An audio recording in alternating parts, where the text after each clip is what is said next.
আসসালামু আলাইকুম। এটা হচ্ছে আমরা টাঙ্গুয়ার হাওর যখন ফ্রেন্ড সার্কেল মিলে একটা ট্যুর দিয়েছিলাম। এখানে ফাহিম ছিল, এটা হচ্ছে আমি, এবং ক্যামেরায় ছিল শুভ।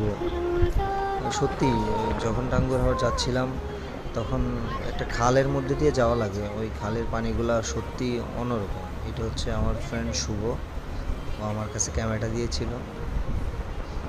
মানে এটা ওয়ান কাইন্ড অফ হচ্ছে টাঙ্গুয়ার হাওর থেকে যে পানিগুলো আসে ওই পানিগুলোর কালারটাই এরকম লাগে। এটা আকাশের জন্য লাগে কিনা জানি না, কিন্তু পানির কালারটাই এরকম। কেন আমি জানি না, আপনারা কমেন্ট করে জানিয়ে দিবেন কেন। আমরা যাচ্ছিলাম, অনেক সুন্দর একটি ট্যুর দিয়েছিলাম। এই যে আমি একটু ভাব নিয়েছিলাম, দেখছিলাম আশেপাশে। একটি ছোট্ট বাচ্চা আমাদের সঙ্গী হয়েছিল ট্যুরে, তার সাথে আমরা অনেক মজা করেছিলাম। বিশেষ করে শুভ ছোট বাচ্চা দেখলে অনেক মজা করে তার সাথে। সেও এনজয় করছিল আমাদের সাথে ট্যুরে। সে তার ফ্যামিলি নিয়ে আসছিল, তার মা বাবা।